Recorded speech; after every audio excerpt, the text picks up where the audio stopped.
All right, episode 2. Absolutely blown away by the support we've received so far. Didn't even know if anyone was going to listen to it, but it's been amazing. And if in case you forgot, this is Ethersole. We got Bender, and let's kick it off. Round 2, baby. Round 2. Feels good to be back. Dude, it feels amazing. I'm coming to you guys from New York, NFT NYC. So we out here by coastal, brought the equipment. Emphasis on we. I'll let that just linger. Exactly. Few. But it feels great, man. The support has been wild. We started this as something that was going to be fun for us to do, and kind of shocked at how many people tuned in. Yeah, I think, like we said, it's like people need a little bit of comedic relief. We're kind of on the side of like, we can toss some education, some like past experiences out there, but also let's like bring a little light and, fun positivity to it, especially in these times. I feel it, man. Yeah. We all need it. Oh, more than we know, right? More than we know. I feel like every day, like we wake up, it's like, all right, what's going to happen today? Right. I think that's actually leading into the first thing I wanted to bring up, or we talked about bringing up, was kind of the general market. And I feel like NFT New York took a lot of that market fear away. Right, dude. Like for the first time in a week, the timeline kind of felt a little more at ease. People weren't tripping at every little moment. Yep. It's been, the last episode, right? It was all talk of 3AC this, 3AC that, Celsius this, Celsius that, which next, what's the next lender to blow up? And I feel like this was more like people got out, touched grass, and then met up with people that, they've been chatting with online for over a year or whatever. And it just kind of like pumped the brakes on the negativity, like you're saying. Right. So I think it was like them. Right. It was like an exhale for the markets of like, okay, let's it's not gonna end overnight here, even though that's what it was looking like. We got close. I think I saw a wick that went down to like 8 something on Ethereum. Yeah, there was some whales that I think were protecting some on-chain liquidation positions, and definitely nuked ETH down to like 8, mid 8s, low 8s on Uniswap right there with massive slippage. Like sick, bro. But and then did you see that Kobe tweet that went out around that same time where he said I can't save at this time? Was that from his ult? No, that was from his actual Twitter, and he said, this time it's on you or something like that. Oh, because last time everyone talked about the Kobe wall that Kobe put up and allegedly bounced crypto, and he kind of absolved responsibility this time. And I saw that tweet and said, okay, I'll just go grab a beer and sit back for this one, I guess. I'm just going to say I'm glad I didn't see that, because I was already full blown like, all right, panic mode. But, we've been through it before. So panic mode is just kind of like, I guess, a sentiment thing where it's like, oh, man, this is my life. So is this how it's going down? Is this what's going on? Right. It's kind of a good thing to have that too, because it kind of makes you realize that you do have this emotional connection to it still. Right. Which says like you're not some sort of like emotional like sociopath or psychopath, which is good. But also it kind of shows that you do care about what's happening.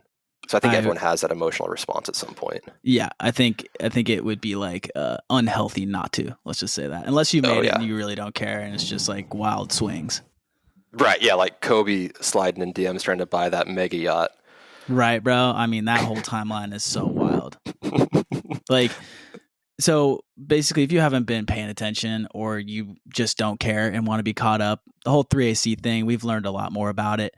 But basically, they went to every lender and was like, "Hey, here's our collateral." We're and showed every lender the same collateral, and was able to like basically super max 125x leverage on shitcoins. Which like the most degen thing ever. Which is basically the rest of us. Maybe. Yeah, I was going to say, like, it's no different than you just throwing a dart at Twitter or Telegram and saying, hey, here is billions of dollars for you to manage. Godspeed. Right. Exactly. They kind of like, I think the main shocking thing was like, they talk such a huge game and everyone's like, oh, they got risk management on lock. They're probably hedged to the gills. Like, they're the ones that are nuking the market every time they tweeted, like some PsyOps thing. And it was literally like, nah, these dudes are just levered to the gills long, thinking that this is actually a super cycle. Imagine if it would have worked. Dude. Is the crazy part. Like, I you think know. about the alternative side there. Had it worked, it would have been wild. There's some alternative timeline, right, where that did work out, and they are just gods. I don't think I could take that on Twitter, honestly. No, and that's not this timeline. So moving on. Absolutely not. But no, man, NFT NYC has been such a time that I think like the sentiment and the overall energy here has been refreshing, just to like get away from the constant refresh of tweets and everything like that. I mean, how's it felt for you, you know, just going through the timeline, I guess? It's kind of been cool actually to see all of it, because you get a better picture into people's life of kind of who they are and how they act in different environments. Like, you see big name people like tweeting out videos of themselves, like partying and like meeting up with other people, just excited to see each other. So it kind of shows that even if the utility in an NFT might not be what you wanted, there were a lot of friendships made along the way, which is kind of cool to see form. But being on the outside of NFT NYC it's like, damn, it looks pretty cool from the timeline. And you kind of have to put a lens on it and say, there's some things where you're like, is that as bad as it looks? Or are you just kind of framing it that way because you want it to seem that way too? Right. And I think I read it best, which was the real conference happens outside of the conference hours, and it's actually happening outside the venue. Because I think that it nailed it spot on for my take. Like, came here, walked the conference with my girlfriend, and like, you know, got her a ticket, all that stuff. Wanted to see her just actual natural reactions to things. And the conference itself, not great. Really? What do you mean by that? Expand. Not great. So it's in the Marriott Marquis, downtown Times Square. You know, the energy is electric. Everyone's walking around. First off, I don't even think you need a ticket because they didn't check anything. So ideal. But it's basically just like 9 or 10 floors of booths. And if you've been to any sort of any conference, right? Everyone has like a little makeshift booth, whatever, they stand around it. But for NFTs, it's a tough sell, right? You don't, it's like, what's the product? Like, I think at one point she was like, pet insurance for like NFTs. Like, I don't know. It was just so strange. Couldn't get a grasp. And she walked away from it being like, oh, it's confirmed scam. And so that kind of was like not ideal, just because of the presentation. And I need to dig into that more. What do you have any more info on what pet insurance through NFTs is? Dude, I don't know. I walk right past. Do I need to NFT my dog? Right. I think you do, bro. Actually, hold on. Let me brainstorm that real quick. What if that was a thing? What if you could send a picture of your dog with its vital stats, like in the traits, health, right, age, weight, diet, etc., how much activity it gets per week? And that was its like medical record. And as long as you had that NFT active, you got pet insurance through it. Right. And I think, then why is that different than just pet insurance? Right. And I think that's what it goes back to is, are we creating solutions for problems that like don't exist, where it's like, what's wrong with the normal system for that specific thing?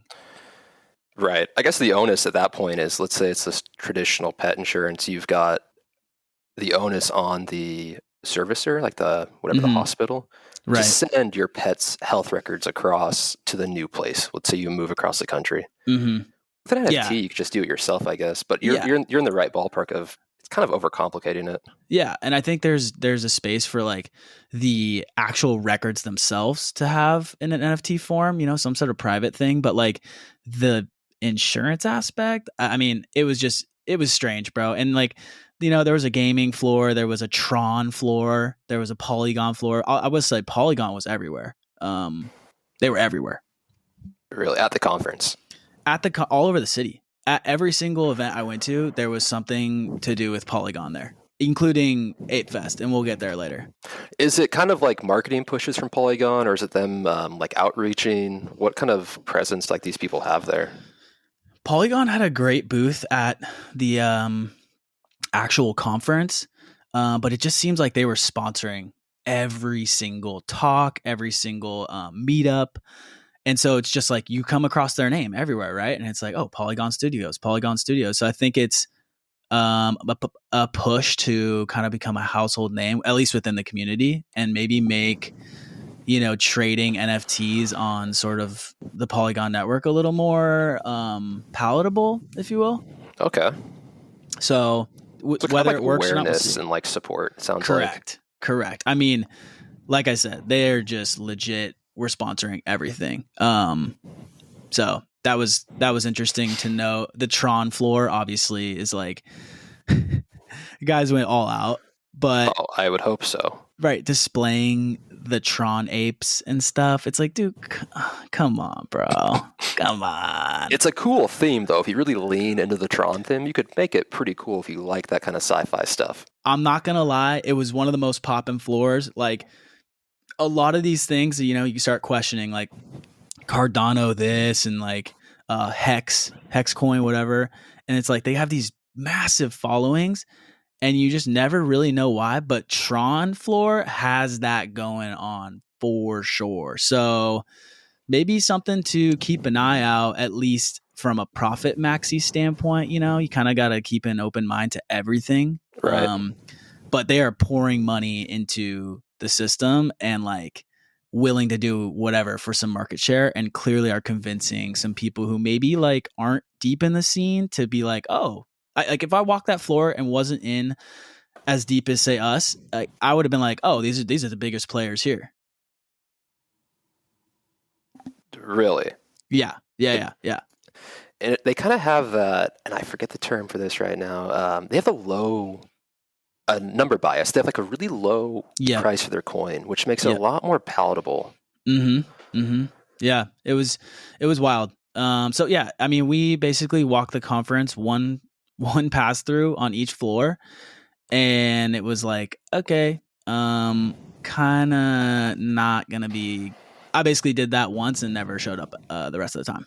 That's kind of what I would have done too, I think. Yeah, right. And I just was like, there's not much for me here, and I respect a lot of the teams out there trying to hustle and get their name out there, because when I was like, I think I would just probably do better at like an Ethereum or like a coin type of conference. And, my girlfriend's like, well, what's the difference?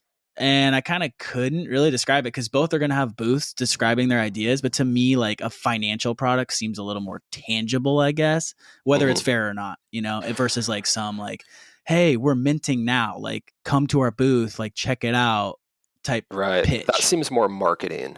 Right. Whereas like there's an Ethereum conference in Paris in a few weeks, and that kind of feels more like technology facing. Like you're going to like a dev conference almost. Right. And I feel like I could probably do much better there and actually like want to attend some of the talks. I know they had some good talks out here, but I definitely didn't make it to any. I mean, it looked like the highlight of NFT New York was the parties and the nightlife. For sure. Like just based on how many people were absolutely hammered on the timeline. Dude.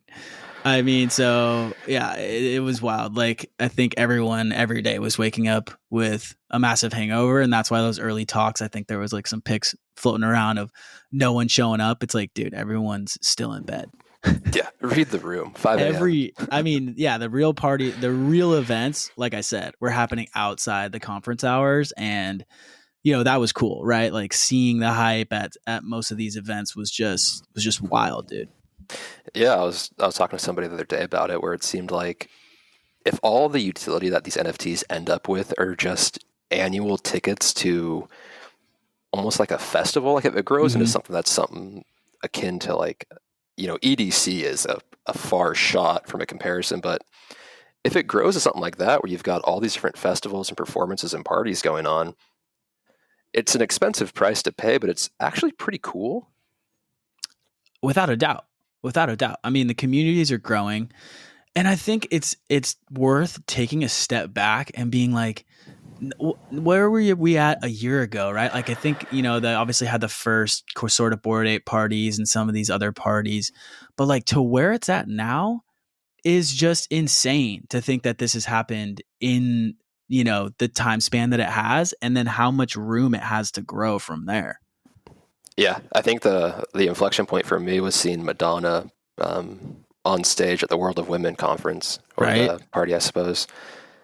Because it's easy to have like a bias on certain things that you like or you're pertinent to, but I've never owned a World of Women So seeing that, I was like, damn, that's actually pretty sweet to see like the growth of all this different stuff happening at the same time. Yeah. And like each project is kind of like bringing their own heat, you know, like I don't personally own a Doodle, and their presence, I think I was kind of like impressed even from stuff I was hearing back at South by Southwest when they made a little appearance there. But their presence was like the stuff they do, it's just different, you know, it's not copycat. And I think that's what's like really inspiring is like, you know, for a while there, it was like, oh, what's Yuga doing? All right, cool. Yeah, we're going to do serums and we're going to do this, we're going to do that. But then people kind of like, you know, being original is like, okay, yeah, sick. Now you have your own brand, right?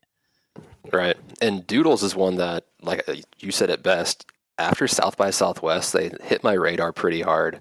Mm-hmm. And after what I've seen in the timeline the last few days, I was just like, damn, I feel like I need a Doodle. I know. I've kind of had that FOMO too. I like what they're doing. I mean, there was people who went to their like, we'll touch on it, but there was people who went to their talk, and you know, obviously being a holder, you kind of hype things up and maybe overshoot, but being like, it was a Steve Jobs type moment, maybe for the Doodle community when they revealed all the new, I think it was like the duplicator, or you can create your own sort of NFT and its own traits. It was like their keynote of what's coming next. Yeah. Right. And so it was like a Steve Jobs type presentation for them, which, I mean, that's dope. I had the same thoughts. I think we probably saw the same thread where some guy had taken a picture of almost every slide. You could like watch the keynote live there almost. Mm-hmm. But I had the same thought of like, man, that is cool. And that's kind of where each project should aim to get to, like one keynote per event. But my next thought was, why aren't the other ones doing that? Like it's not hard from a technical standpoint to kind of get up in a crowd of people and talk about that stuff. No. And I think for me personally, like obviously I'm definitely more versed in like the Bored Ape community, right? Because that's like the events I attended and stuff. Sure. But it would have been nice to see something like that out of the team. I think this was like a victory lap for them. And we'll get into more of that soon. But like those type of events are like huge. What's coming next? Let's chat about it. And then it does have those moments of like, oh my God, this is so sick. And it just gets people fired up for the future, and it looks a little more professional, I'd say. Dude, yeah, I was at home on my couch and I saw those tweets and I was like, wait, what are Doodles 2? And I'm like looking up like what Doodles 2 might be at this point. I mean, your boy's over here not even basically knowing what Doodles 1 is. So yeah, I need to get on Doodles 2. There's different levels, man. Yeah, exactly. But no, like having those talks and partying, right? I think you need both. Because some people aren't in that scene. And so you got to kind of quench the thirst for everyone. Right. And it kind of goes back to how Silicon Valley startups work, where you have the CEO or the C-suite executives that are like at the happy hours. They're staying after hours at work on Fridays and like drinking with the company and kind of partying with them and having that same celebratory success. And it kind of builds like camaraderie. Exactly. I think that's what we're seeing a lot of founders do now, is they're kind of touching base with their community and saying like, let's celebrate this shit. Like we all have done well here. I mean, community's everything in NFTs, and there's no dilution as, DeFi. That's what's like kind of the overhang with all coins right now. It's like, oh, okay, cool. Yeah, I want to buy this coin, but there's 90% of the supply coming on the market. NFTs don't have that. Like if you just grow the base community, and obviously, you put out airdrops and stuff like that, but it's, it's a little different, I would say. But like there's a set amount, and the bigger the community grows, it's kind of like it's like automatic number go up in a sense, right? And I think, even touching on that, it's kind of wild to see some of these NFTs. If you're a true sort of crypto native, you value in ETH most likely. USD, you can get hurt if you look at that right now, especially. But, like for what we've seen, I mean, they're holding their ETH value like pretty well. And so that's impressive for this first sort of like big market cycle for NFTs. I think that's another sort of takeaway. I actually agree with you there, and I've been thinking about that. And I think a lot of people got wrapped up in the market go down mode alongside the Bored Ape go down mode, because after the other side sale, naturally after any big event for any collection, the the Genesis collection, whether it's the Bored Apes, the Doodles, Yazukis, they all take a dip after the airdrop or after the big event. People sell off after getting into the new thing. Yep. So I think it was just compounded with like Luna collapsed, USDT or UST collapsed, and Bored Ape was going on at the same time, and people said, holy shit, like everything's dying. Yep. But, if you look at the charts now, things are, like you said, holding steady. Yeah. I mean, if you believe in the ecosystem long term, you're definitely valuing in the native crypto asset that you used. And so like, I mean, again, the USD conversion hurts. I can already hear you guys, and trust me, I feel it, right? But again, like for it to hold its value in the actual ETH terms, it's just kind of insanity. Yeah, it shows that either one of two things, right? It's that the cascading collapse of no liquidity has not happened yet, where everyone's afraid of this. There's no buyers, so panic sellers will keep listing lower and lower and lower. It's either show that that's not happening yet or that it's started to happen, and there's enough buyers to say, I will take those from you because I actually believe in a longer term picture here. So if you want to drop your NFT by 30%, I'll take it. 100% spot on. And I think that's kind of like what this ecosystem needed, what the NFT, sort of scene needed to see to kind of give some like provenance. It's still so early, right? But it's good to see that, start to form that trend. Yeah, I think it bodes well for long term, man. And it made me less afraid to hold things for the ETH price long term. Holding things for the USD price, you'll get burned on the market every time. Oh yeah, you're getting it's wrecked. Just how it works, right?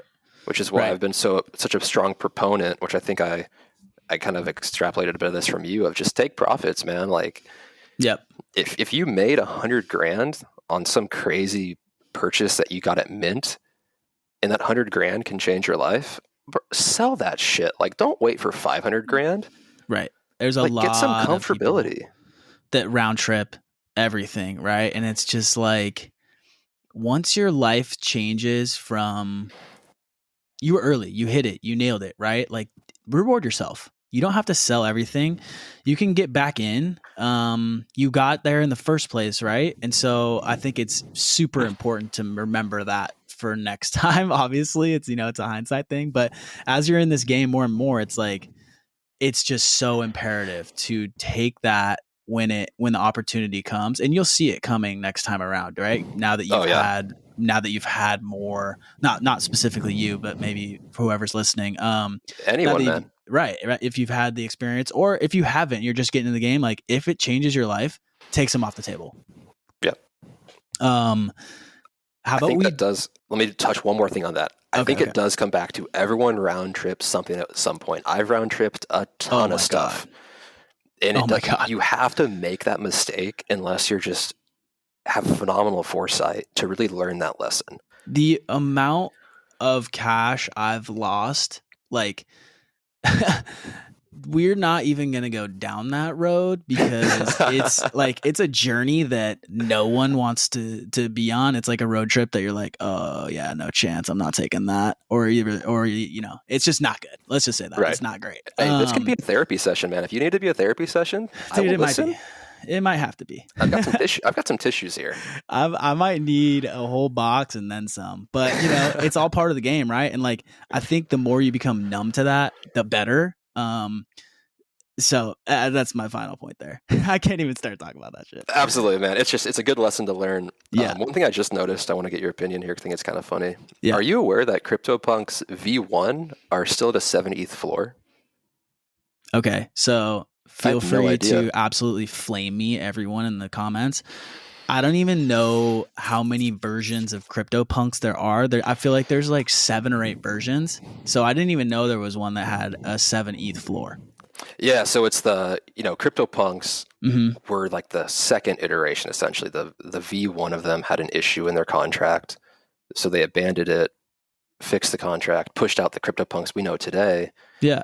Somebody went back and said, I can wrap that old contract, that original contract, and kind of redistribute those V1 punks. And that's kind of where they are now. There's 2,500-ish of them that ever were minted. So there's only 2,500-ish now. Oh, so they only put out that many. Yeah, before they figured out that there was an issue happening. Wow. So there's like kind of that whole vibe of like I have a Pokemon card or something like that has like an error on it. Yeah, pretty much. Is that kind of like the theory there for why it should be valuable? I don't know. Or are people trying to push that agenda of like, no, these are the real ones, and it's like, okay, cool, but it's not the whole 10K collection. So, is it? Okay, you say push that agenda, and I feel attacked because I did that. Are you a CryptoPunk V1 whale right now? Dude, I wish. Just dropping some, just chill, dude, a little chill sesh right now. You know my CryptoPunk story, man. Actually, my friend was over the other day, and I talked to him about that. I'm like, hey, remember when we saw those punks? And he was like, yeah, we're not going to talk about that. yeah, no, not worth it. Not worth it. Yeah, I thought it was interesting, though. I had no idea they were still doing crazy. That well. I mean, especially I haven't heard anything about them having like, any sort of presence here. So that's like all just like an online thing. I mean, maybe I missed it, correct me. The V1, I assume it's wrapped in with the Larva Labs sale to Yuga Labs. Yeah. Oh, okay. But actually, like, there's no community event, right? They're not doing like parties and stuff like that. No, I'd assume not. So it's strictly just like a memorabilia thing. I think so. Yeah, I think it's just like a. That's interesting. It's odd for sure. Yeah. Okay, so I gotta dive into ApeFest. Okay, yeah, hit me with it. I've got a ton of questions, man. Hit me with the stories. So, scored tickets for night 1. By the way, shout out Token Proof.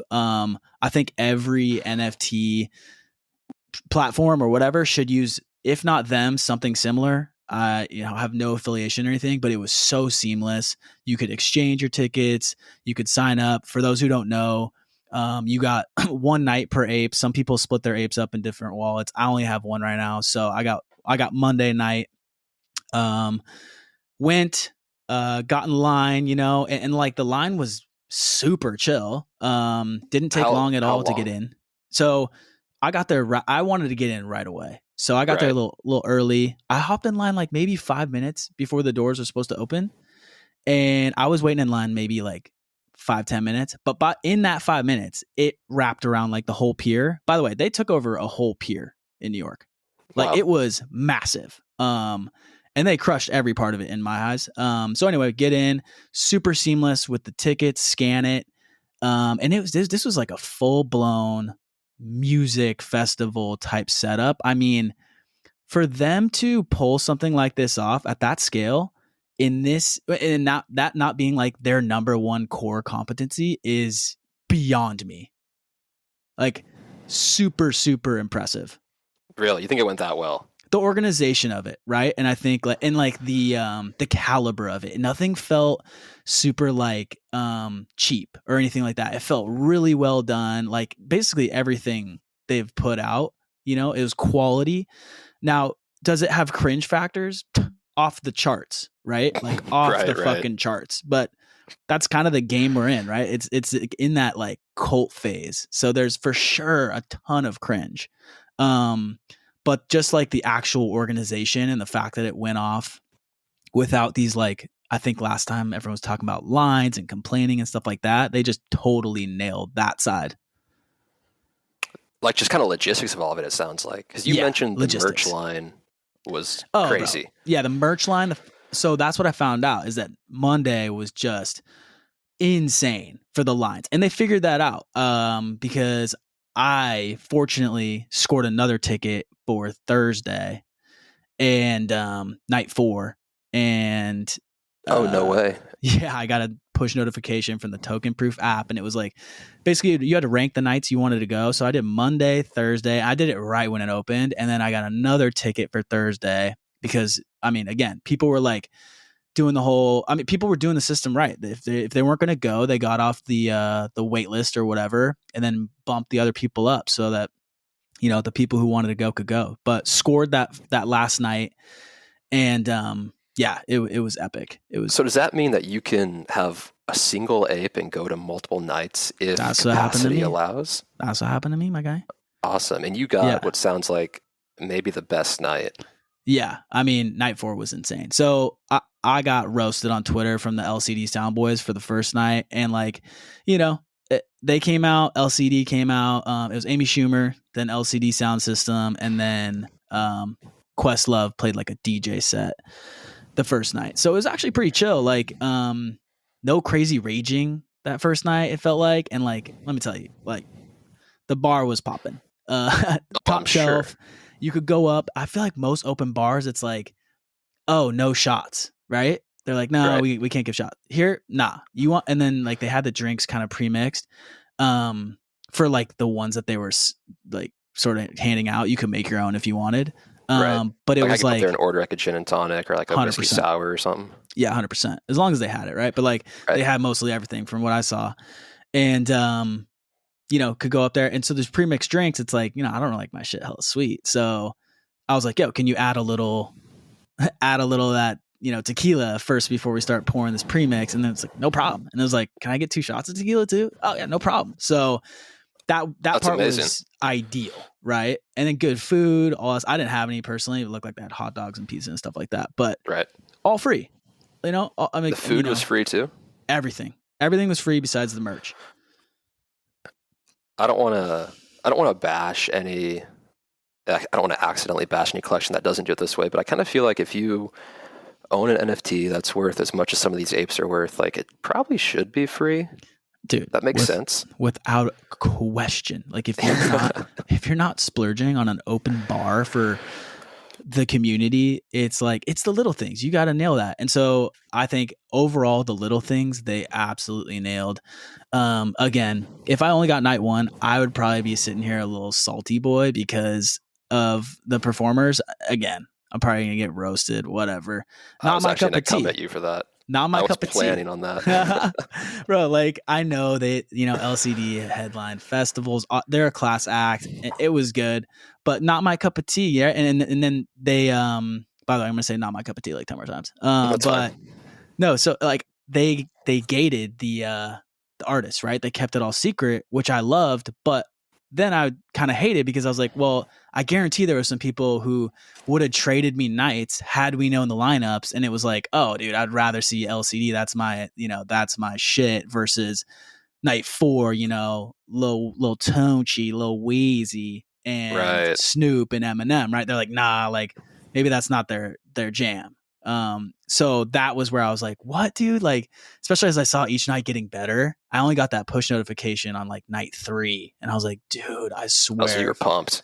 Oh yeah. And I saw like the rumor mill start flowing around of who's coming on. And I was like, oh bro, I have to be able to go. But, yeah, so that I was couldn't imagine only getting to go to like Lil Baby. Right. And being a huge fan of Future or something. And you're like, damn, I missed it by one day. Yeah, and if we knew that, you could have traded with some people, right? Who maybe wanted to go the other days. But I get it. And I think, you know, them kind of making it a surprise built the hype even more because the rumor mill on Twitter was like going wild. Yeah, and you'll kind of imagine that they'll do it differently every year. Like maybe next year they'll say, hey, maybe it is more fair to announce the lineup so people can pick what they like. Well, speaking of rumor mill, I'm hearing that they're thinking about doing just a straight up music festival, giving apes sort of VIP passes and just throwing a fat lineup out there. And like, you know, if they had some headliners, people would buy tickets. So first off, great for them. Because they would sell, you know, probably cover the cost at least to put it together. And then also huge brand awareness. So if they're able to pull something like that off, like you got to think big things are coming. That'd be cool. Yeah. My only concern is Fire Festival. Right. Let's just avoid that. Right. And like, I mean, I'm telling you, the way they did it now, I have full faith. I've drank the Kool-Aid. I'm in it to win it. They had me scrolling Gem today for another ape, you know, that type of deal. Yeah. Right. It sounded sweet. It looked sweet. And I actually I've never heard LCD Sound System. I couldn't tell you a single one of their songs. Yeah. But I did realize that Emperor Tomato Ketchup, one of their developers, is named after LCD Sound System album. Right. Which is cool because you kind of take a step back and realize that the creators were able to get like a band that they enjoy to come perform for them at a thing that they put on. I mean, bro, the stuff they have done, and they sat out there and met so many people. I think they were out there like all night meeting people. You had this like one little side of the stage you could go to and just like get in this small little line to go and meet them. Oh, it was like a celebrity meet and greet almost? Kinda. I make it sound a little cheesier than it was. It was more natural, but yeah. Because there was like this VIP section, which is kind of hilarious. I could roast that, right? I was like, VIP section, bro, come on. Like, I even went up and asked this suit because my girl was like, what? Like, I thought you owned this ape. Like, what the fuck? And I'm like, Right. yeah, okay, And so she's like, ask this suit. Like, a couple guys wearing suits around the whole thing. You're like, all right, this guy doesn't belong. So go up and ask him, and it's like this guy doesn't belong. Yeah, it's like, bro, what are you doing here? And go up and ask him, and he's just like, oh, I have no idea the criteria, because I'm like, I start listing off like, yo, A16Z back there, like who's, is this the VC lounge? Like, what is this? Could you see the VIP section? I saw some pictures of it. It was like 10 metal chairs, which looked kind of like a meme. Oh, bro, that was a meme. That was like this little side of the stage that. The real VIP section was like this whole fat lounge and the Bored Ape Yacht Club, which had like this indoor bar, and like it was a whole vibe back there. And I was like, yo, what? But once you got over that like, I don't know, however you're supposed to get back there, you couldn't, because they were super strict on it. I think that's kind of like where the founders were chilling when they weren't out greeting people. Yeah, you kind of got to assume, but yeah, and you got to assume that they couldn't. You've got 10,000 apes. You got 20-something thousand mutants, or 30,000 mutants. I forget what the number is. Yeah, 20. So 30,000 apes in total. You can't give even 10% of those people VIP. No. It's just way too big of a section. So maybe it's like, the top 100 most rare. Yeah, I don't know what it was. Maybe it was like influencers and stuff like that. Speaking of which, bro, some people think that just because you have some followers on Twitter, you're like a celeb or something. So they're walking around this event thinking they're hot shit. Like, cut that out. Like, cut that out. The walking through the crowd, bumping people and stuff like that. Let's get rid of that. Like, you're not, just because you have whatever couple apes and stuff like this, it doesn't make you better than someone who maybe has just a mutant and a couple hundred followers or something, right? Like, let's let's get rid of that for sure, because I saw a little bit of that. I'm not gonna name names. I could spice it up and try and drop a little something, but I don't think I'm trying to do that. But still, I'll DM you for it later. Yeah, we'll talk. But yeah, like, that shit's got to go. But other than that, amazing vibes, unreal artists. Overall, again, I think if they could have incorporated a little of that Doodles type of hype, where maybe there was a side event, having a little speaker slideshow type thing, I think it would have been a 12 out of 10. So a keynote for them would have been really cool, and kind of give some like some breadcrumbs of what's coming next on one of the roadmaps, whether it's Otherside or whether it's Bored Apes or. And it's been a minute, so like, could have easily dropped some solid alpha there for people who are like, really holding through this and trying to still scoop up apes and all that type of stuff. I think it would have been a hitter. Oh yeah. I just wonder who they would have put up to do the speaking. I don't think I've ever heard any of them speak. No. I think maybe the CEO, that girl, the chick.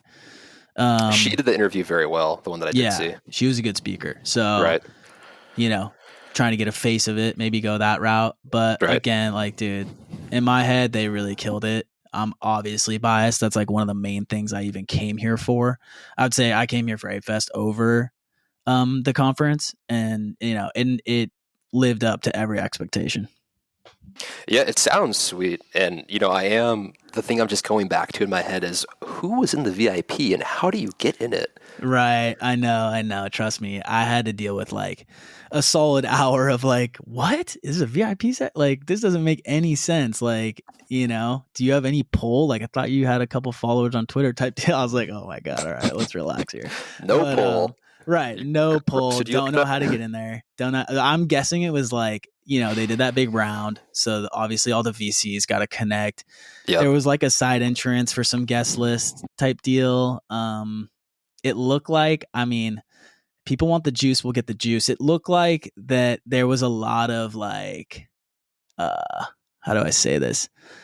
Promoter type, people maybe rounded up some girls that didn't have any connection to ape holders, and they all had VIP risks. So Oh, so the classic kind of Vegas or like LA style. Let's pump the numbies type deal. Yeah. It makes sense. It's like a tried and true business model that works well for traditional clubs. So I mean, it would have been 90-10 dudes if I think that wasn't going down.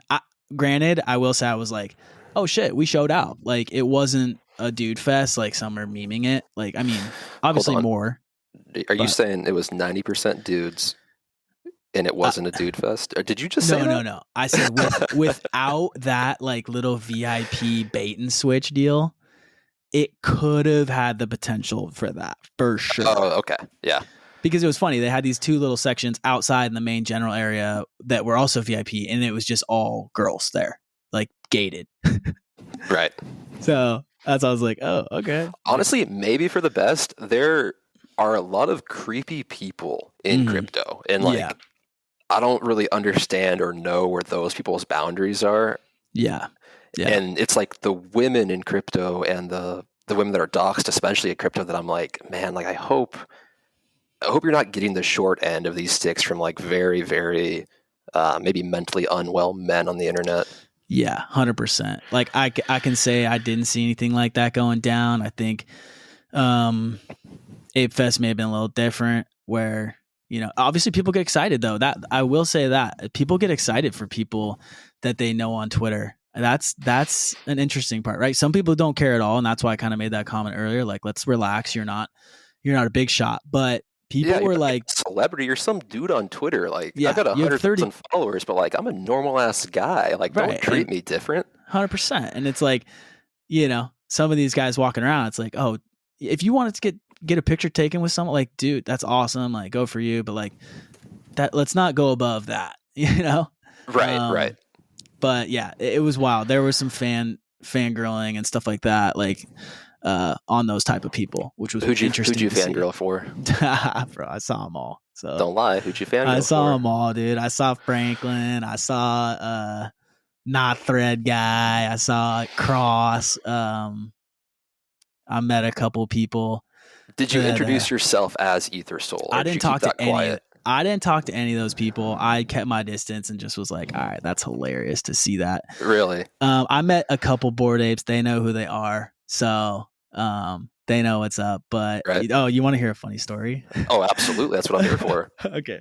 So we're kind of vibing in the crowd, and this might dox me to this person, but we're vibing in the crowd. It already is. So we're vibing in the crowd. Music's playing, whatever, and this guy kind of like bumps me and, you know, spills my drink a little bit, and, you know, whatever, all good, move on, like nothing really happened. We're standing on like an outside area, it just dropped on the floor, like not the full drink, just a couple drops, whatever, right? Move on. But dude's like, oh bro, I'm so sorry. I'm like, okay, cool, like appreciate it. Then like comes back in for round two, being like, dude, I'm so sorry. You know what? I gotta follow you, man. Gotta follow you. Like, let's follow each other type of deal. And I again, don't sound like I'm a big shot right now, because that's not the case at all, as we just went over.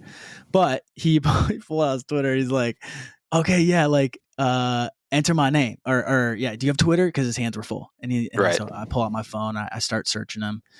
And like it comes up and it's like follows you, and then the follow button just says follow back. Oh no. And he was immediately like, oh, because he had like, I think 4,000 or something like that. But it was just a funny moment of like oh, we actually already kind of connected. Yeah, like, oh, for sure, I'll follow you back, because now I'll forever remember that you spilled a drink on me, for sure. Absolutely. So just a funny moment. Some of the best friends not best friends, but like some of the best stories come from people spilling drinks on you. Right. No, it's always in some crazy way. Yeah. So I met a couple cool people for sure. I wasn't really in the mode to like full blown docs. Speaking of which, I did want to touch on this. A lot of people kind of going back to that, like, got a little fame, whatever, and since maybe the last meetup have accrued a bunch of followers, and then just like went AWOL and doxed at will. I felt like a ton of people were like, oh shit, okay, fuck it, mask off type deal. I've noticed that too, and it was interesting. And was it for clout? Because I'm like, bro, like, I don't know if it's worth that and you, especially because you like held it close to your chest for all this time, like one pick with a founder or something like that, you just want a full blown dox. Like, I don't know. Right. I wonder if it's like partially fueled by excitement Yeah, of I think it meeting is. someone they kind of have idolized over the last year, maybe, and then maybe a little inebriated and kind of woke up like, whoopsies. Yep. It's too late to take back. You're in the moment. You want to like, get that dopamine hit of likes and shares and retweets or whatever. And then, oh, okay, everyone knows now. Yeah. I don't know. It was an interesting phenomenon. I saw a ton of that. So it's just like, okay, I guess, I think the people on like in DeFi kind of take that a little more seriously. So maybe if you're not from that background, it's like, not a native thing. Yeah, and I think a lot of the NFT stuff has kind of moved towards we want you to dox for like reasons I don't really understand. Yeah. It's kind of getting rid of that almost like Web3 cypherpunk ethos. Yes. And I also think it's partly like I don't want to give away who told me this, but before the Bored Ape founders were doxxed, they had a harder time doing collaborations with businesses because it was just an anonymous person on the internet, and it was like you got to go to bat for these people and be like, hey, they're good people, I know them. Yep. Trust me, I'm dealing with that now. Being an Anon sort of founder, quote unquote, or on an Anon DeFi team. It's like if you're working with some sort of doxed entity or something like that, it's immediate pushback, immediate apprehension. Even if you have played everything by the book and have a good track record, it's like, our investors, like this, that, the other. It's like, okay, well, whatever. Right. Anyway, so let's slide on over to some Twitter topics. I think we're gonna keep doing this every episode going forward. Get some like funny topics from people who just want us to talk about stuff. So we were just talking about Bored Apes, all this stuff. It's only right to bring up the whole Rider Rips BA, Bored Ape saga. I think I'm gonna let you take that away because you've been the most vocal, especially as of late. So let's hear what you got to say.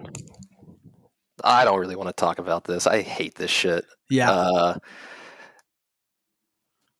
It's hard. It's hard because you put together enough breadcrumbs and you start to paint a picture and it gets believable. And the onus is always on the presenter to make things believable. Mm-hmm. Like you have to defend your thesis in a master's program or in a graduate program. Right. The same thing for this. You have to defend that thesis. You've got someone out here who truly believes that there is this like insidious mastermind group that's trying to make this alt-right troll collection, and the logical leaps just don't make sense to me. Mm-hmm. I've looked through all this stuff. I've talked to people about it on both ends that believe it and that don't believe it, and I have a hard time believing a lot of it. And I'd say like 90% of it I have a really hard time believing. And every time the team comes out, team being the Bored Ape team or the Yuga Labs team, and says, hey, here's what it is. Here's our rebuttal to everything. It kind of emboldens me to say, like, I have a hard time believing these guys are that insidious. Because you take a step back and you look at Zagabond, who, we know he made 3 or 4 collections beforehand, before Azuki, because he had to iron out the wrinkles and kind of learn what he was doing. Mm-hmm. It wouldn't shock me if Yuga Labs did the same thing. If they had some test collections. Whoa. Yeah, I mean, why would it not, right? Like, yeah, I get it. It wouldn't shock me. I don't know if we'll ever find out, and maybe I'm wrong, but you take both sides of that and you say, okay, maybe they had some test collections to kind of figure out how to market things, how to build things correctly, iron out the bugs, and one of them just happens to take off. It's like a startup. Some startups stick, some don't. And then let's say their goal was always to do this, was to create this kind of pseudo dog whistle to the alt-right, to these racial undertones, and to this like neo-Nazism. That means that in every test collection, they had to do the same thing. They had to make the same exact breadcrumbs to kind of build this up, which is so strange to think about. Mm-hmm. But you take a step back from that and say, okay, no, it was a one-hit wonder. They flew on the map and they said, hey, here's Bored Apes, here's our thing. Let's roll with it. And you can kind of believe it a bit more and say, okay, maybe this was their ultimate goal, and it somehow happened to kick off and kind of keep rolling. But then you kind of look into the background of Ryder Rips and think, and this is like the classic way to like break down an argument and understand that. So I want to try to avoid that. Like you don't want to attack the messenger. Right. But when you start to monetize and profiteer off it, it gets a little questionable. Yeah. I think that's where I started kind of being like, whoa, okay. Like now, okay, you're calling this collection, for those who don't know, there's a whole thing out there, Bored Apes theory, that they are, have some sort of like neo-Nazi ties. You can go find it. It's everywhere right now. But I think the problem for me was like, okay, you're calling out this collection, which you say has a bunch of ties, but then you're going to go ahead and mint the exact same collection and sell it to people, and spread it around even more and call it like some sort of art form or something like that. I mean, it's tough to even pay attention to, right? Because it's so exhausting. Because with those type of people, anytime you leave a comment back, it's, oh, cope, dude. Like you're just coping all this stuff. And it's like, oh, okay.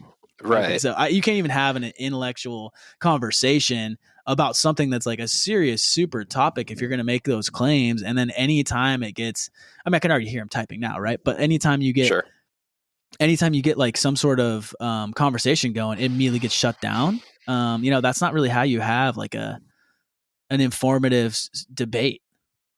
Right. And like, I've talked to people in that same vein of informative debate being like, hey, I'm not impacted by this because I'm just not in the demographic that could be not marginalized, but feel offended.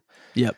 So like, I don't have a huge, in my opinion, I don't have a huge right here to like say what's right and what's wrong. Yep. But I've talked to people that do, and I kind of get their side and listen to it. And then I go back to look at what he's saying. And I'm like, man, like you got to stick up for what's right.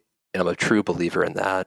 But at the same time, like you got to do things that are logical. And when Yuga Labs brought in the Anti-Defamation League to kind of weigh in on their collection to kind of give it some legitimacy of, we're not doing this. And the Anti-Defamation League, for people that don't know, it's like the NCAA CP, but it's like International Jewish Protection from Defamation. Founded a long time ago. It's like a big deal. So when they come out and say, look, we don't think this is actually like neo-Nazi symbolism. We don't think there's anything hiding here. That's kind of a big deal. But I think it's kind of growing to the point now where it doesn't matter anymore, where Ryder Rips kind of has this subculture community that he has built and can continue to grow and foster. So it'll kind of always be in the conversation. Yep. Oh yeah, it's not going away. It's not going away. Founders came out today, kind of rebutted everything, said their side, which just shows how like this whole thing is just really kind of blew up. But yeah, it's not going away. It is what it is. I think, we could probably end it there as far as Twitter topic goes. Actually, I want to keep touching on a little bit more. Okay, go for it. I said I don't want to talk about this, man. I got so many feelings. I really believe Get them off your chest. H3H Productions. It's a big YouTube channel guy. He is doing a video on Yuga Labs. And I don't know what it's about yet. I've heard this is happening. And I'm curious what it'll be like. Because he's got a huge audience, and he's almost certainly going to be touching on this controversy of, is it this, is it that? And I'm very curious how he comes out and kind of talks about that. Because he's an Israeli-American man. So I don't know how he'll feel about, because he's kind of in that group of people that could be deeply offended if it is dog whistling neo-Nazism. Yeah.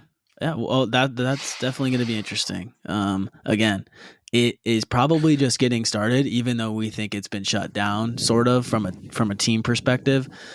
Like this is just getting going. They're going to rebuttal, all of that. Right. They got to do more, in my opinion. Yuga Labs, you can't just sit quiet at this and like let it foster and grow. You have to be proactive and you have to honestly make your case. 100%. I was shocked it took this long. And I did see some people say, I didn't see an apology in there or anything like that. Maybe their tone could be different, whatever. Like those takes are fine. I think you're allowed to have that. But this thing is just getting started. So I'm sure we will touch on this again. It'll be all the time. But actually, I mean, it's been 9 months so far. It's not going anywhere. But that's a good point. Like the tone could have been different. It could have been, hey, if you are offended by this, we apologize. It was never the intent. Here is why. I think everyone in the NFT, Web3, crypto, whatever space could benefit from a PR person. Absolutely. And just think about it. Like, again, it goes back to how far things have come in such a short amount of time. So they'll iron out these kinks, you would hope. And the interesting part is this is a tweet someone tweeted at me, and I wish I could credit who it was, but I've forgotten. It was days ago now.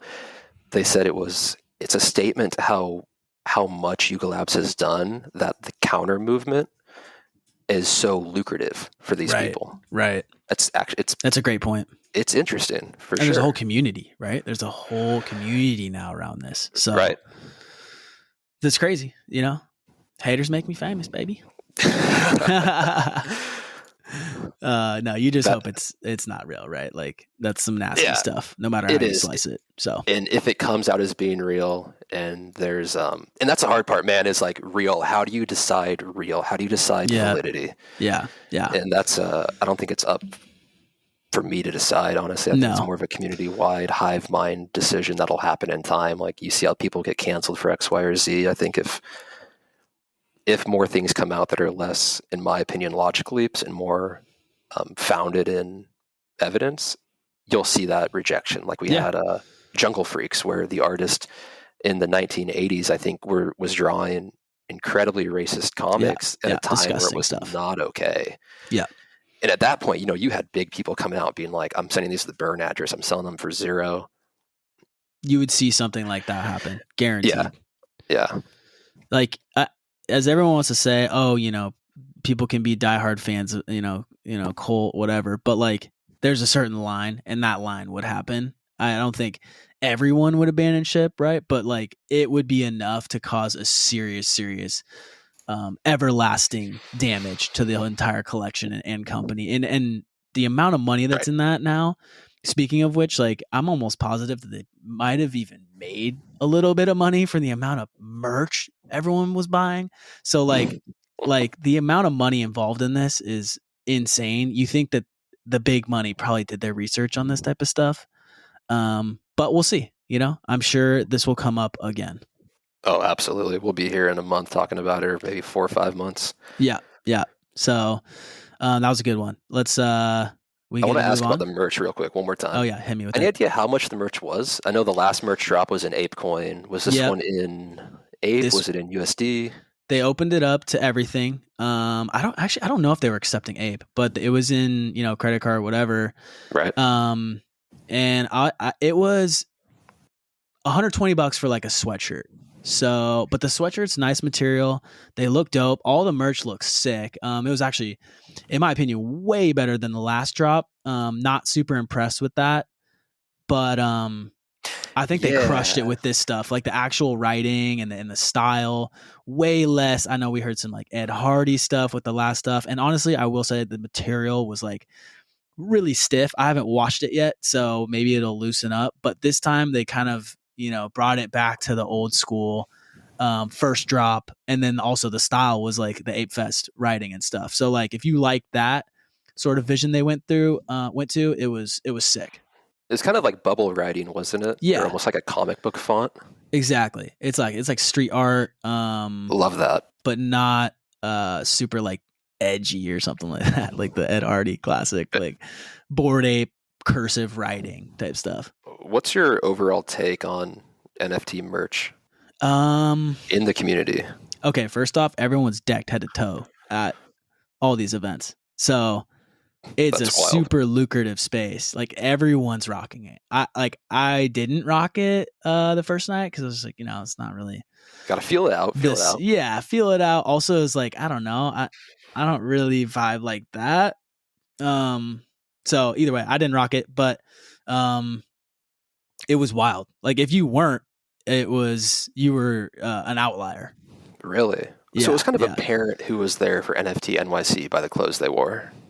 Oh, 100%. 100%. And people would legit buy the merch and change into it and wear it at the event. I saw that multiple times. There was socks, there was like full-blown outfits, and then they would put the clothes they were wearing in the bags that they got to hold the merch. It shows like strength of the brand. It kind of makes me wonder, are they trending towards wanting to make real life parties and events? Are they trending towards a merchandise company? Like, kind of what direction are they moving? It is one of those things where right now it reminds me of like a Star Wars cult following where, I mean, obviously Star Wars is massive, but like that cult following where people will dress up, go to the nines, like they ride or die with this community. And so, you know, they're willing to go to any lengths to get, I mean, the Doodles line is what I was hearing for their events was like people were waiting in line for days and they had people going all over the city to get these merch drops and stuff. Maybe I'm wrong, but that's what I heard. So again, super, super lucrative and only can see that progressing, to be honest. Yeah. I mean, the big question there, you likened it to Star Wars, and it's interesting because Star Wars has that crazy fandom. But how do you can buy into Star Wars by saying, hey, I went and saw the movies, I'm a fan, it cost me $10 to purchase one. You can't do that with NFTs. So how do you kind of grow that community, you think, in a way that says it's accessible to everyone? That's where I think Bored Apes are probably, and I know we've touched on this a ton, so don't want this to be a Bored Ape podcast, but right. I think it just, they are the leader right now and it has to be talked about. And so I think it goes back to maybe the next year, them being like just a general music festival that anyone could buy tickets to. And then if you go to like a Coachella or like an Outside Lands, a ton of people buy that merch just to be like, oh yeah, I was there.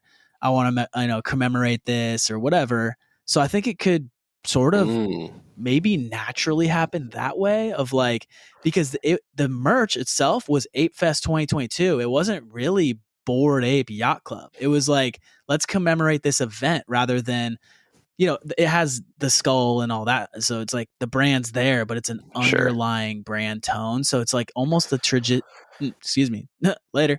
The transition is in space or in play to kind of make that happen naturally. So that's kind of where my head is at. Because that's kind of how you get fans of EDC, right? Or like exactly. any other festivals. They go to it, they get merch, they have a great time, they go back. Yeah. So one of the big things from those festivals, though, is the bracelet. People love collecting the bracelets. And they had that. They had the bracelets. Well, I'm wondering at what point will we get to a claimable NFT for attending? Like not a POAP, whatever they're called, the stupid little things no one cares about. Pups. Yeah, but like an actual NFT, you get to mint for free or what have you, and it's like an actual generative rarity NFT that you get for just being there. You kind of get a digital bracelet you can carry. I think VCon did that, right?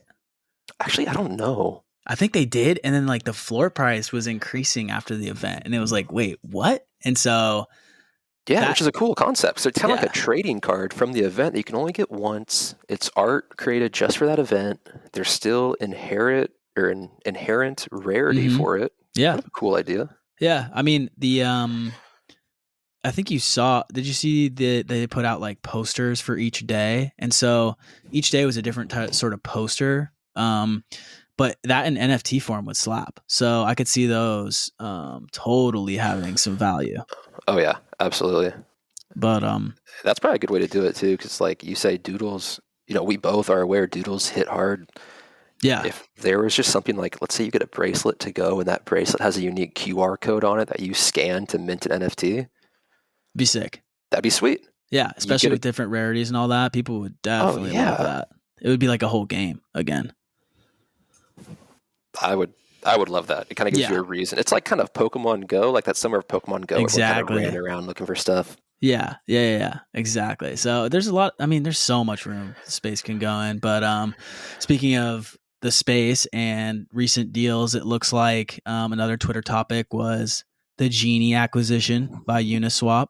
For those that don't know, Genie is like a NFT aggregation platform similar to Gem, which was recently bought by OpenSea. So I think this is kind of like Uniswap's play to sort of, they're the number one, AMM swapping in the game, right? And so this is kind of their play to get into the NFT markets, I think, maybe get some volume going there. But it doesn't, I don't know, it was interesting and totally out of left field. Yeah, I I honestly didn't think Uniswap gave a shit, if I'm being honest. Like, I don't even, when I think of Uniswap, I don't even think of them having a team. I just think of it being somewhere I go to swap coins real quick and like dip out. And but it's funny how it's always this inflection point of like, oh yeah, just Uniswap it or whatever. Like you use it almost as like a verb, and it's like, oh, that's when you know, like, oh, I'm gonna take just Uber, right? It's like that it becomes like, oh, that's how I'm getting there. So I think that's how big of a player they are, at least in the swap game, the on-chain swap game. But it'll be interesting to see how they build it out too. Yeah, it'll be interesting to see how it becomes a thing. If it's going to be like swapping NFTs, or if they build it into the platform. I mean, maybe they just saw volumes and they were like, yeah, let's capture some of that. I mean, it didn't seem like they gave any sort of utility back to the token holder, not that they ever have. So we'll see how they kind of go with that and what future direction they take it in. But interesting play nonetheless. Yeah, I can't imagine. I'd be shocked if they integrated it into Uniswap. It just seems like kind of their play into market capture. Right. It was almost like their VCs were like, yo, bear market, what? Like Magic Eden and OpenSea out here doing crazy volumes, not peak bull market volumes, but still holding steady. And it's like, if your whole game is volume, because you get fees based on the number of trades or whatever notional value flowing through your protocol, you would go hunt down something more to bring in more volume. So I think maybe that's the play for now. I don't know. Actually, we'll see. I didn't do my due diligence on this one. That's fine. But apparently their team said that they're going to build a Uniswap NFT vertical into their platform, and it's launching this fall. Well, there you go. So hopefully it's not another Coinbase NFT type deal that's basically doing 1 ETH of volume a day. So I logged into that and logged back out. I don't even think I set my profile up. I don't even think I've ever logged in or touched it. Is that because they didn't invite you, or? I mean, we're not going to do that. 100% never got invited. Is it even open to the public yet? I have no idea. I have no idea, man. Like I said, I logged in when I think it is open because I logged in when it was. And just like claimed my username and then bounced and was like, this is not the thing. I mean, Normie Base is just fumbling the bag when it comes to their head start on all this crypto stuff. And now they're just like getting waxed left and right, just listing any coin. That's what shocks me is it's super tone deaf. It's like market went down 30% today and they're like, hey, you want to know what we just listed? It's some shit. Yeah. And like, let's be honest, we're deep. In the scene, and these are coins we've never even heard of. Like people on, the timeline being like, "Wait, what?" So like, I don't know what's going on there. The whole employee coming out thing, being like, kind of trashing internal, all that stuff's kind of noise to me. But there's definitely validity to it, and when there's smoke, there's fire. So as a coin shareholder, wrecked. Oh yeah, I'm like, can we put the timeline together, round up all our shares? I know like there's some big holders out there, and just do a little takeover situ, like fucking Coinbase DAO, baby, let's go. It couldn't go worse. I'll put it that way. Right, exactly. I mean, if we see how DAOs go these days, it's like, okay, great. Yeah, so like, probably not promising, but better than what's going on now. I'll tell you that much. What blows my mind is I hate Phantom. Only because I can't escape it. I spent so much time on that ecosystem. I can't get away from it somehow. But how is it not listed on Coinbase still? There's so much like that, right? Where you're like, how are these respectable projects that have been around for a while, proven themselves, not getting even like a mention on Coinbase? It's like, does no one that works there is in the industry at all? Like, I mean, are you not on Twitter checking this stuff at all? Are you not in Discords? Like, I don't get it. Blows my mind, man. Yeah. I know some of the engineers at Coinbase, and when they IPO'd, it was awesome. I guess Coinbase gave out huge bonuses to everybody, gave like a bunch of equity to people as like a, hey, congratulations, we did it. Yeah, so nice. I'm probably got dumped on from some of those fools, so thank you. Actually, I don't know. I think their lockup period was probably pretty long. Yeah. But then you have the CEO come out, I think, a week and a half ago, and he was like, if you don't like it here, quit. Yeah. And when anyone in a leadership position says that, you got to kind of step back and say, how bad is it that that's like your emotional response right now? Yeah, it seemed kind of like he was triggered by some leaks and yada yada yada. Oh yeah, we'll see, man. We'll see. I mean, they had such a fat head start, and it's like what they're doing isn't game changing. They're still, I think, in my head, my number one like on and off ramp just because of the ease. But like the amount of emails I've been getting from even their compliance team being like, "You owe us this." I'm like, I gave you that shit like fucking 6 months ago. Like, what's going on over there? So like, I've been losing faith, and that's someone who's been like tried and true with Coinbase since day one in the game. So it just sucks. Funny. I got that email. You told me about that saga you went through, and I got an email like that, and I was like, oh shit, here we go. But all they wanted me to do was like update, I think, my mailing address or something. Super simple. It took like 30 seconds. Yeah, I had a ton of asks either way. So we'll see how that goes. Back to Genie, though. You know, we kind of glazed over Genie. Absolutely. It weirdly looks just like OpenSea, which is wild. So like they're definitely positioned to be an OpenSea competitor, and I think that's Uniswap trying to say Coinbase NFT launch was bad, so you still have the number one market holder as OpenSea. Yeah. So if anyone can unseat OpenSea as the leader, you have massive market share, and Genie is the only person aside from like NFT nerds that is maybe positioned to do that. Yeah. I mean, think about it like this. Like, we've been talking about Coinbase. They blew the lead or possibly blew it, whatever. Like, I think they're hanging on by a thread. They could still maybe save it. But OpenSea, if you're listening, this is your wake-up call. Like, look what's happening to them and change what you're doing, you know? I don't think they have time, man. They've got like, what, 10 employees. 8 are on vacation. Yeah, 100%. They're on autopilot, just raking. But it's like, come on. Bro, that's my secret theory on OpenSea. My secret theory is that it's like a group of people who absolutely smash this somehow, and they're just coasting until they get acquired or like the amount of cash that they're raking on all the volume is insane. Nuts. I don't even want to know the numbers. I wonder what they're doing with that ETH. Like the ETH that they scrape, have they been just like selling, or do they have a fat treasury? That is a phenomenal question. Right? It's like, do they market sell and it's just this downward pressure on ETH anytime someone trades, or are they sitting on like 100,000s of ETH? Right. Like, I mean, the all-time volume of CryptoPunks on OpenSea, it's the number one all-time. It's 940,000 ETH.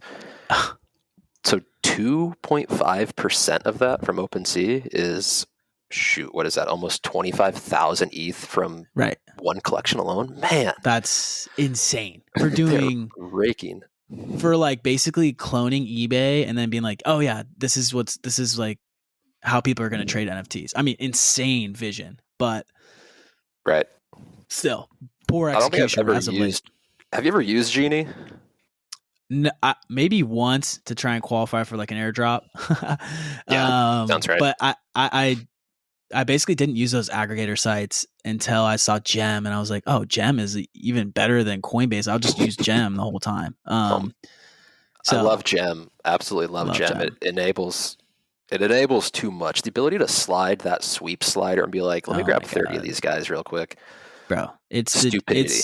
It's literally like opening leverage trading for NFTs. It's like, let me go 125x long by buying 50 of these things. Right. You're like, by 50, it goes up by 0.5 ETH on the floor. You start doing the math real quick. I always notice pro tip, anytime you start doing the math in your head before you even make the trade, you probably should walk away.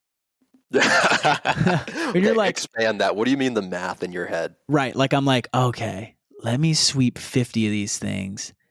And if it goes up 0.5 ETH, I'll make X amount. Already doing the math of like what I would make going into the trade, right? Like, obviously you need sort of profit and like, a take profit point and all that stuff, works for coins. But like when I start being like, oh shit, like maybe I scale in initially. I buy 2 or 3, it starts going up. And I'm like, well, why wouldn't I buy 50? Or like, why wouldn't I buy a million of this coin? Because it goes to $1, it's $1 million. You know, that type of mentality. It's like, ooh, you're chasing now. So I think that is like maybe the takeaway I'm trying to get at. It's a smart takeaway, but then you have one person who's like, I bought a million Doge. Yeah, of course. And you're like, yeah, but you're the exception, man. Like that's not going to happen twice, right? And then they go, I bought a million Shiba. Yeah, exactly. Yeah, I had 50 billion Shiba, turned $800 into 6 billion. Like, okay, sick for sure. And then there's bark Cubans. Oh my god, it's gonna be the running theme. It's gonna be the running theme. Okay, I mean, should we end it with this NBA NFT starting five? Yes. Your idea? Okay. Yeah. Why don't you say what the idea is? Say what the idea is, right? Because you brought this up on Twitter, so maybe folks that aren't, I don't know why you wouldn't be following us, but is what it is. This was a fun question because I see it all over TikTok, all over Instagram Reels of my NBA starting five. So I wanted to know what your NBA starting five was if every position was actually an NFT. Okay. So let me start. This is by collection, right? Yeah. Yeah. Okay. I'm going to start because I already won, and here's why. Oh, here we go. Okay. My starting five, I've got Steph Curry, LeBron James, Kevin Durant, Anthony Davis, and Shaquille O'Neal because I'm going all NBA Top Shot. Yep. Okay. Feels cheating, doesn't it? Yeah, I lost. But so I made two. That was the bullshit one. So hit me with yours. I'll hit you with my real one. But so what's the NFT collection there? Oh, you're right. Yeah, that breaks the rule, doesn't it? It's just one NFT collection because it's an NBA Top Shot. So you're saying NBA Top Shot is your starting five? I'm saying, yeah, I broke that. Like let me go first, and then you can go. Yeah. Okay, my guy. Here we go. Yeah. Teach me how this works. Teach me how my question works. My star, my Steph Curry with the pop boy is Bored Apes. Okay. They're draining threes from half court. Okay. So they're my Steph. They're carrying us through the playoffs. My seasoned vet, my sort of guy who's been around for a while, the OG of the squad, brings the culture, brings the experience, the knowledge to the youngins. Punks. Okay. So we got Bored Apes and Punks. My Rodman, my scrappy Draymond Green guy, my enforcer, mutants. Okay. Because, the mutants be scrappy. We've all seen it. Right. And they, for some reason, call themselves Macy in person, by the way. So it is what it is. My reliable center. This is where we go a little off the beaten path. Hash masks. Hear me out. Really? Because they never did anything. So they're not going to do too much down low. They're just going to get boards because they're never going to be they're never going to be a star. They're never going to do much. So I just, put an reliable hash mask, always bounced around 0.2 ETH, 0.5 ETH floor, never did anything, even though they were like the number 2 collection to ever come out and get mainstream, fully fumbled the bag Coinbase style, but never even had that blow up. So reliable center, hash mask. It's like Shaquille O'Neal shooting free throws. Yes. Perfect. Exactly. Right. You just have them down low for boards. Don't do anything else. Shaquille O'Neal, shout out though. You're a fucking beast. Absolutely. My fan favorite, who's just like maybe more of a hype man, but not even not carrying the team like our Steph at Bored Apes. Doodles, fan favorite. So I got my top 5, my starting 5: Bored Ape, Punks, Mutants, Hash Mask, Doodles. Now I have a couple honorable mentions. So I'm going to toss this out here. Honorable mention, Mechaverse was on the team at one point, flamed out, crash and burn, right? Maybe a rookie of the year, maybe came out of the draft number 1 pick, tore an ACL, and we'll see ya, right? Right. Loot, honorable mention, same sort of deal. Flamed out, hype coming out of college, trash. And then I had to do it because I got waxed on the trade. Toads. putting up numbies. And then when it came to the playoffs and then the rest of their career, but they've been hanging on, they get traded to team, and they just never were the same. Toads. So a little extra credit there. Yeah, but do you get how I took that? Rose. You did. You took it a way different direction because when you hear my NBA top 5 and how I justified them. I regret actually not going first now because your list was way better. You had way more thought put into it. It made more sense. When you toss that question, I'm like, all right, I got to do my research and come prepared. My guy has done this before. I sat at a table in the sun with a beer and like wrote down 5 players. Yeah, your NBA top 5, my guy, like literally has nothing to do with NFTs. No, I've got a real one. It's not as good as yours. Okay. It's not as well thought out. That's fine. But I picked like the Space Jam approach. We have like the villain team in Space Jam. Perfect. I was like, what is my villain team if I had to make a team of NFT basketball players? Okay. So I've got Goblins at point guard. Okay. Little scrappy guy. They're kind of up to no good. They kind of be messing around with the ball. Yep. I've got a Pixel Vault at shooting guard. Wow. They got superpowers, man. As you can see, I went the different direction here. I went like, what team could I make best? I like it. You went the different direction. We have 2 options here. Okay, I like it. Pixel Vault, they've got superpowers. They could fly. They can like, who knows, telekinesis the ball into the net. Exactly. I had to put a Gutter Cat gang in there because they're all about basketball. Bro. Yep. They had the basketball hoop at NFT NYC. They almost made the squad, so I will say that. Yeah. I like to see that they got some love. Absolutely. They're the Steph Curry draining threes on my team. Wow. Okay. I've got Cyber Kongs at the center because it's a gorilla, huge, bulky. You can't box him out. He's the rebound king. Nope. My X Factor pick. You're going to love this. Invisible Friends. Oh, when we'll see you. Do you know why? Here we go. Okay, Invisible Friends. They're invisible. He's got no jersey on. He's butt naked. Oh, perfect. You can't see him. You can't guard him. You can't guard him. You can't guard what you can't see. Exactly. He's just waiting in the wing. Ball comes, got a floating ball, and it just gets drained. He's the type of dude who's shooting that rock all day, and it's like, if he's on, you're not beating you guys. But if he's off, automatic loss. Absolutely. Also, how do you pass to him? So I didn't think that through. Oh, yeah. That'll be a problem. That's something you got to work out. Maybe he's just always down on like the corner pocket, and you just have to pray he's there. He stands in one spot. But also, he's getting them steals. He is. He's not going to be defending a lot. Y'all are down 1 on D, but he's getting them steals. You got to keep track of him. Yeah, and he's maybe getting screens and like charge calls. Like, I don't know how they're going to work that out, but it's going to be a situation.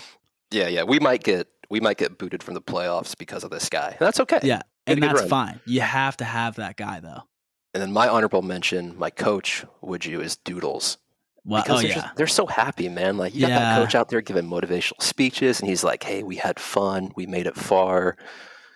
Shout out Doodles, to pay for 4 jerseys because one guy's naked." Yeah, exactly. Shout out Doodles, right? Because I feel like in this podcast we've kind of come to the realization it's like they're doing good things, and I think they might have the sauce to become that number 2 spot in the. I mean, they're like right there, right? But like cement it, you know.